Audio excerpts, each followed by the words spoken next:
Bonjour et bienvenue à tous sur i24 News, c'est l'heure de votre magazine sur le web. Aujourd'hui, notre émission est consacrée au lancement du dernier iPhone.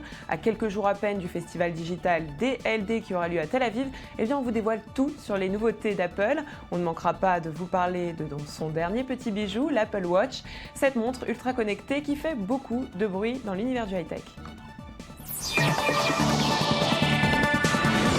Et ça y est, c'est la fin du suspense. Après des mois d'attente et de rumeurs, l'iPhone 6 a enfin été dévoilé. Écran saphir, taille plus grande, puce NFC pour les paiements sans fil. Internet nous avait dévoilé quelques caractéristiques ces derniers mois. Alors qu'en est-il aujourd'hui? Est-ce que ces rumeurs étaient justes? On regarde tout de suite une vidéo de présentation et on en parle tout de suite après. This is the iPhone 6. And this is the iPhone 6 Plus. They come with a thing called Health, so they can help you track a lot of stuff. Like today I walked 3.8 miles. Well, I ran 4.2 miles. Well, I climbed 11 flights of stairs. Well, I drank a smoothie that had 362 calories in it. Well, I had a funnel cake that had 1,230 calories in it. You know that's not good, right? It was good. It was delicious. Alors avec nous pour en parler, j'ai le plaisir de vous accueillir, Eliel Cohen. Alors vous avez travaillé pour Apple, aujourd'hui vous êtes développeur d'applications iPhone chez ToBeWeb. Alors toutes ces rumeurs, info ou intox? Bonjour Virginie, alors ces rumeurs, on peut dire qu'elles se sont beaucoup avérées vraies. La plupart des caractéristiques qu'on a vues ressortir sur Internet récemment étaient exactement celles auxquelles on a pu assister donc, hier soir. Principalement pour les iPhones. Il faut dire qu'au niveau de la montre, donc de ce que vous appelez l'Apple Watch, qu'on appelle l'Apple Watch, et qu'on a appelé jusqu'à maintenant le iWatch. Ça, on en parlera peut-être un petit peu plus tard. Là, c'est vraiment qu'on va vouloir se concentrer sur l'iPhone 6. Qu'est-ce qu'il a de spécial, cet iPhone 6? This is the iPhone 6. And this is... Alors, cet iPhone 6, qu'est-ce qu'il a de spécial? Déjà, c'est un modèle double, en fait. C'est un iPhone 6 pour en cacher un autre. Donc, il y a deux modèles qui ont été annoncés hier soir par Apple, et la caractéristique première de ces iPhones, c'est leur taille. Ils ont des écrans plus grands que ce qui était proposé jusqu'à présent. On peut voir qu'Apple, quelque part là-dessus, est un petit peu plus suiveur que ce qu'elle était par le passé, puisqu'ils essaient d'un petit peu de recoller au marché au niveau de la taille des écrans. C'est vrai que Samsung avait déjà lancé ses écrans qui étaient bien plus grands, qui se rapprochaient peut-être plus de la taille de la tablette. Oui, ça fait plusieurs années qu'il existe un marché qu'on appelle carrément le marché de la phablette, contraction entre phone en anglais, téléphone et tablette. Et là, c'est la première fois, après peut-être 2 ans d'existence de ce marché, je pense, que Apple rentre dans ce marché, rentre dans ce nouveau secteur pour pouvoir proposer donc sa solution, sa vision de la phablette. Et vous parliez des deux téléphones, donc l'iPhone 6 et l'iPhone 6 Plus. Oui. Quel est leur point en commun et quelles sont leurs différences? Alors, entre l'iPhone 6 et l'iPhone 6 Plus, il y a beaucoup de points en commun, il ne faut pas se mentir. Ce sont plus ou moins les mêmes appareils d'un point de vue esthétique. Ils reprennent tous les deux les mêmes caractéristiques techniques dans leur ensemble. Il y a une petite différence, c'est que l'iPhone 6 Plus permet d'introduire un stabilisateur optique pour l'appareil photo. Ça va permettre de faire de manière simple des photos de nuit plus belles et plus nettes. Hormis ce petit point de détail, l'iPhone 6 et l'iPhone 6 Plus reprennent un petit peu les mêmes caractéristiques l'un de l'autre. Bien sûr, le fait d'augmenter la taille de l'écran l'iPhone 6 Plus propose donc une résolution d'affichage, c'est-à-dire la surface sur laquelle on va pouvoir afficher les choses qui sera plus grande, une image plus nette. Mais hormis cette petite différence de l'appareil photo, les deux appareils sont très proches. D'accord, alors on va regarder tout de suite l'iPhone 5 pour ceux qui ne s'en souviennent déjà plus et puis on en parle tout de suite après. Regardons ça. Your thumb. It goes from here to here. This bigger screen goes from here to here. Now, that's either A, an amazing coincidence, or B, a dazzling display of common sense. Pretty sure it's the common sense thing. Alors on l'a vu, la principale différence déjà quand on avait sorti l'iPhone 5, c'était la taille de l'écran. Aujourd'hui encore une fois, c'est la taille de l'écran. On va parler de la batterie aussi de l'iPhone parce qu'en général les utilisateurs sont agacés. C'est vrai que le téléphone se décharge très vite. Qu'est-ce qui va se passer avec l'iPhone 6? Alors avec un iPhone plus grand, forcément la batterie grandit aussi. Maintenant, alors il y a 2 informations qui nous ont été parvenues jusqu'à présent, c'est que effectivement la batterie de l'iPhone 6 est plus grande que celle de l'iPhone 5 et celle du 6 Plus davantage. Maintenant, de ce qu'il en ressort, cette différence de capacité de batterie, elle est raccord avec la différence de consommation de l'écran. Donc, à moins que Apple ait réellement optimisé son système et son téléphone, on ne devrait pas avoir des différences colossales entre les deux appareils. Uniquement peut-être au niveau du temps de veille, au niveau de l'iPhone 6 Plus, qui présente, comme il a une batterie beaucoup plus grande, donc une capacité en temps de veille, donc écran éteint, plus importante. Donc vous pensez qu'elle se déchargera aussi vite, j'imagine. Alors le téléphone sera mis en vente le 19 septembre. Est-ce que vous pensez qu'il remportera un grand succès ?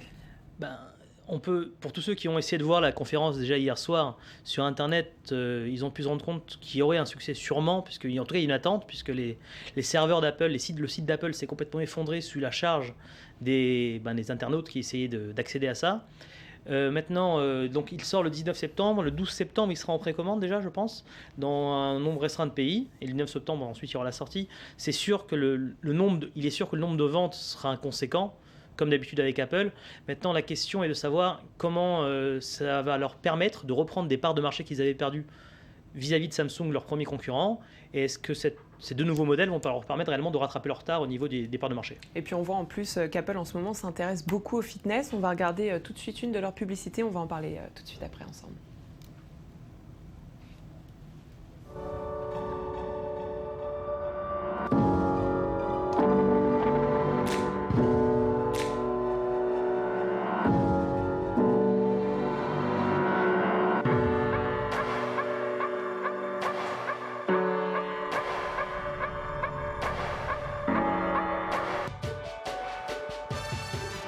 Admettons que c'était ça. Alors vous en pensez quoi? Vous pensez pas qu'Apple s'y met un peu tard dans le fitness, dans l'univers du fitness, ses applications? Alors au niveau du fitness, Apple s'y met un peu tard, oui et non, parce qu'il y a déjà de cela maintenant 4 mois, 3 mois, en fin juin, Apple avait déjà annoncé lors de sa précédente conférence donc, tout un écosystème qui permettait donc de développer des applications pour tenir compte donc de ce facteur fitness, de ce facteur santé. Ils ont d'ailleurs signé avec, si je ne me trompe pas, avec la FDA, donc l'équivalent de l'organisme pharmaceutique qui régit un petit peu tout le monde de la santé aux États-Unis, afin de pouvoir proposer le plus vite possible donc des solutions vraiment professionnelles dans le monde de la santé. Donc ils s'y prennent un peu tard, certes, mais ils ont l'air de vouloir se donner vraiment les moyens de leurs ambitions. D'ailleurs, ils ont d'autres ambitions. On va parler de ce nouveau système de paiement qui est proposé. Ça marche comment ? Alors, il faut comprendre qu'aux États-Unis, les systèmes de paiement sont assez archaïques par rapport à ce qu'on peut connaître en Europe et également en France. Et donc, aux États-Unis, leur système de paiement est basé uniquement sur ce qu'on appelle des bandes magnétiques. Donc, c'est la petite bande noire qu'on a au-dessus de nos cartes de crédit qui est très facilement falsifiable et qui est peu sûre et peu solide. Et Apple veut s'immiscer dans ce monde-là en proposant une solution très moderne qui est celle du NFC.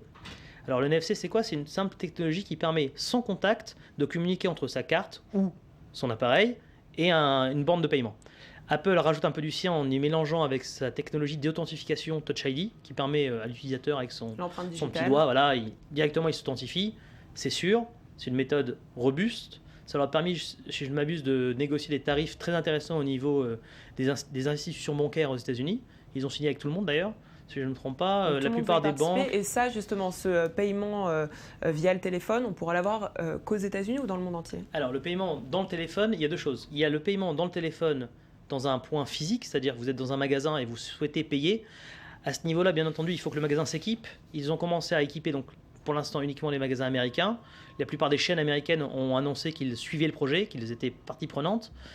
Maintenant, il y a un autre phénomène également qui est possible, c'est de payer avec son téléphone au cœur de simples applications, c'est-à-dire utiliser simplement on en avait déjà l'habitude. Alors, on parle de tous ces systèmes de paiement, peut-être qu'on pourra aussi payer via son Apple Watch. En tout cas, c'est le sujet qu'on va aborder tout de suite. La montre sortira au début de l'année 2015. Je vous propose tout de suite de la découvrir. Apple Watch is designed to help anyone who wears it lead a healthier life by being more active. From people who just want to be more active throughout their day, to those who work out a few times a week, to athletes committed to improving their performance. Apple Watch brings together the capabilities of an all-day fitness tracker and a highly advanced sports watch in one device you can wear all the time.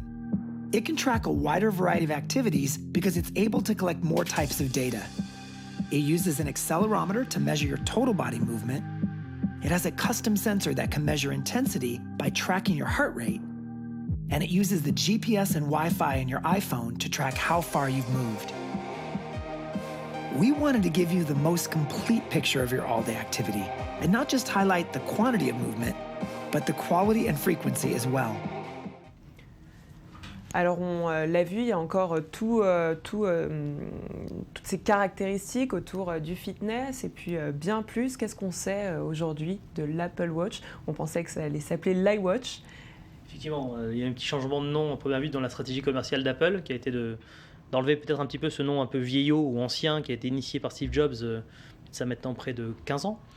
Et donc de renommer le produit Apple Watch. Donc c'est la montre d'Apple. C'est Tim Cook qui l'a imposé? C'est très probable. C'est très probable. Maintenant, au niveau de la montre, qu'est-ce qu'on sait? On sait beaucoup et peu à la fois. C'est-à-dire que la montre, étant donné qu'elle n'est réellement pas finie, puisqu'elle sera proposée uniquement courant 2015, début 2015, peut-être janvier, peut-être même plus tard. Donc nous n'avons que peu d'informations. On a eu bien entendu les caractéristiques principales qui ont été annoncées. On l'a vu, des gens ont pu la tester. Mais il y a énormément de points, comme l'autonomie par exemple, qui n'ont pas été encore évoqués, ou même l'étanchéité de la montre.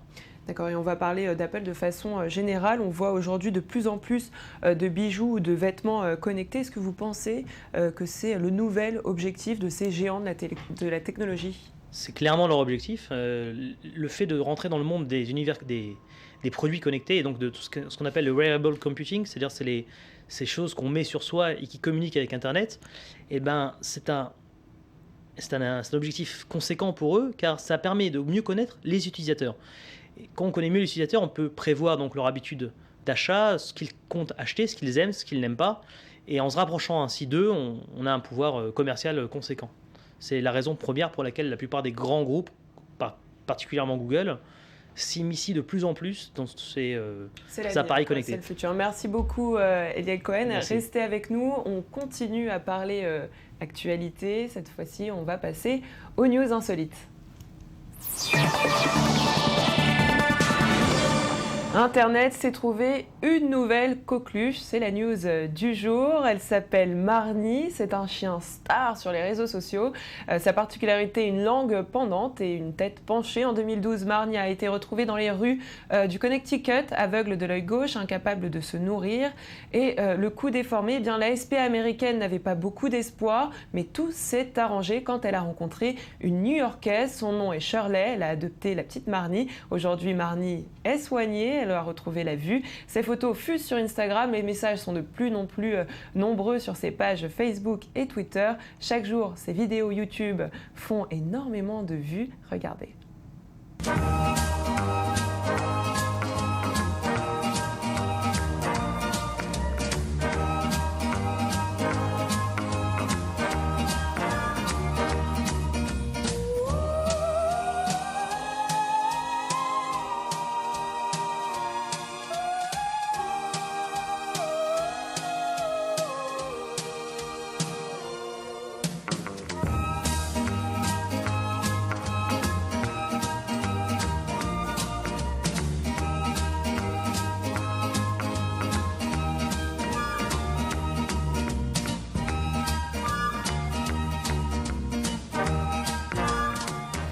Allez, je vous propose de continuer avec ces vidéos qui séduisent la toile. On passe tout de suite à l'œil du net. Et on ouvre cette rubrique avec un sujet complètement différent. Il s'agit d'images impressionnantes. Elles ont été prises vendredi dernier par Phil McNamara. L'homme se trouvait en Papouasie-Nouvelle-Guinée, au cœur de la mer, quand tout à coup, il a pu assister à l'éruption du volcan Tavurvur, un stratovolcan qui l'a filmé grâce à son téléphone. Une vidéo qui s'est rapidement faite remarquer sur le net. Regardez.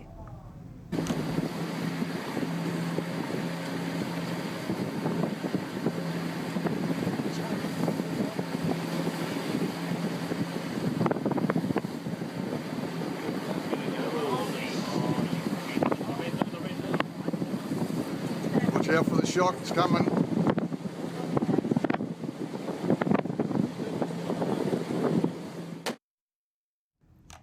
Et le youtubeur Andrew Huang a réalisé une reprise de la chanson 99 Loved Balloons, littéralement 99 ballons de baudruche. La chanson du groupe de rock Nena a été reproduite avec des vrais ballons, regardez.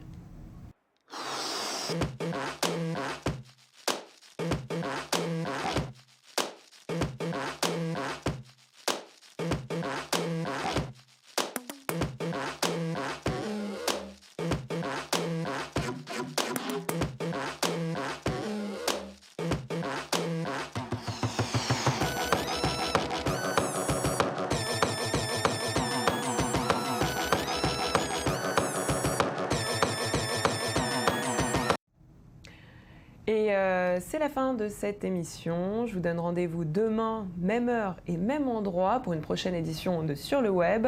Merci de nous avoir suivis. Merci Eliel Cohen d'avoir été avec nous aujourd'hui pour nous parler de l'iPhone 6 et de l'Apple Watch. En attendant, on se quitte comme tous les jours en musique avec Walk of the Earth.